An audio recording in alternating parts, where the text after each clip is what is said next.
नमस्कार दोस्तों, अगर इस वक्त हम स्टेल्थ फाइटर जेट की बात करें तो अभी के टाइम दुनिया में दो ही प्रॉपर स्टेल्थ फाइटर जेट मौजूद है और दोनों ही अमेरिका का है F-22 रैप्टर और F-35 लाइटनिंग। बाकी इनके अलावा अभी तक कोई और एक प्रॉपर स्टेल्थ फाइटर जेट बनाने में कामयाब नहीं हो पाया है और आज तक जितने भी देश ने स्टेल्थ फाइटर जेट बनाने की कोशिश की है सारे के सारे एक जगह जाकर ही फेल हुए। वह था इंजन, चाहे वह चाइना का J-20 हो या फिर तुर्की का हाल ही में बनाया हुआ कान फाइटर जेट, उसमें भी इंजन की इशू है। अभी इस फाइटर जेट में फिलहाल अमेरिका का इंजन लगा हुआ है, ये अपना खुद का इंजन अभी तक नहीं बना सके हैं और अब तुर्की के सामने सबसे बड़ा चैलेंज यही है कि उन्होंने स्टेल्थ फाइटर जेट तो बना लिया लेकिन उसको चलाने के लिए वह इंजन कहां से बनाएंगे। ये काफी एलीट टेक्नोलॉजी है और अगर रूस की बात की जाए तो इन्होंने भी कोशिश करी और Su-57 बनाया और ये काफी अच्छा और काफी एडवांस टेक्नोलॉजी वाला लड़ाकू विमान है, लेकिन ये भी इंजन की वजह से मार खा गया। दरअसल Su-57 में जो इंजन है वो तो काफी पावरफुल है और इस वजह से ये F-22 रैप्टर से भी ज्यादा तेज है और एयर टू एयर कॉम्बैट में भी वह ज्यादा बेहतर है। लेकिन इस ताकतवर इंजन की वजह से यह प्रॉपर स्टेल्थ फाइटर जेट नहीं है, क्योंकि इसका इंजन साइज में इतना ज्यादा बड़ा और इतना ज्यादा लेंदी है कि यह पूरी तरीके से इसके स्टेल्थ सेल में आ ही नहीं पाता। ये हमेशा अनकवर रह जाता है, जिसकी वजह से इसे डिटेक्ट कर पाना बहुत ही ज्यादा आसान काम है और इसी वजह से इसे पूरी तरह 5th जनरेशन फाइटर जेट नहीं माना जाता।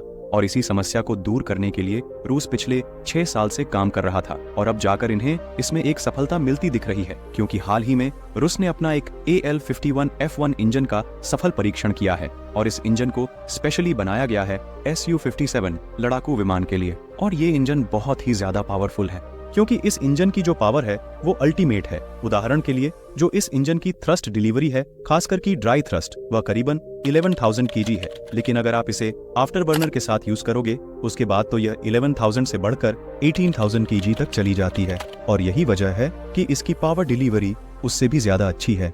और इसके पावर की बात करें तो वह 100 kg न्यूटन से भी ज्यादा है। और अगर आपके लड़ाकू विमान को दुनिया में स्टेल्थ का स्टेटस हासिल करना है तो उसके इंजन की कम से कम पावर कैपेसिटी 120 किलोमीटर होनी चाहिए और इसकी तो 176 है। यानी कि इस बात में तो कोई शक नहीं है कि जितने भी स्टेल्थ फाइटर जेट दुनिया में मौजूद है ये उनमें से one of the most powerful engine है। और इसके अलावा इसमें कुछ अपग्रेड भी किए गए हैं, क्योंकि पहले जो इसमें इंजन था वह काफी ज्यादा स्मोकिंग इंजन था, मतलब कि स्मोक बहुत ज्यादा होती थी। जैसा कि आप देख रहे कुछ इस प्रकार से धुआं निकलता था और इस वजह से इस लड़ाकू विमान को डिटेक्ट करने के लिए आपको रडार या डिफेंस सिस्टम की जरूरत नहीं थी। आप अपनी आंखों से भी देख सकते थे कि यहाँ से Su-57 जा रहा है काला धुआं छोड़ते हुए। लेकिन अब इस नए 51F1 इंजन में इस प्रॉब्लम को खत्म कर दिया गया है। लेकिन क्या अब इस इंजन की वजह से Su-57 दुनिया का तीसरा 100% स्टेल्थ लड़ाकू विमान बन जाएगा? तो देखिए, बात पावर की भी पहले नहीं थी और ना ही इसकी कैपेबिलिटी की थी, बात थी इसके इंजन के साइज की। जो नया इंजन है यह Su-57 के सेल में पूरी तरीके से आ पाएगा। ये थोड़ा नामुमकिन सा लगता है, क्योंकि बहुत बड़े साइज का इंजन है और इसीलिए इसे स्टेल्थ कोटिंग कर पाना बहुत ही ज्यादा मुश्किल काम है और इसीलिए अब भी इसे एक स्टेल्थ फाइटर जेट कह पाना काफी मुश्किल है। लेकिन अगर रूस कुछ ऐसा कर लेता है कि इस इंजन पर या तो स्टेल्थ कोटिंग कर दे या फिर इस इंजन को फाइटर जेट के सेल में एडजस्ट कर दे, जिससे कि ये इंजन दिख ना पाए जैसे कि F-22 रैप्टर और F-35 का होता है, जैसा कि आप स्क्रीन पर देख सकते हैं। ये इंजन लड़ाकू विमान के अंदर होता है, बाहर नहीं होता। और अगर ऐसा ही Su-57 में इस नए इंजन के साथ कर दें तब यह एक प्रॉपर स्टेल्थ फाइटर जेट होगा।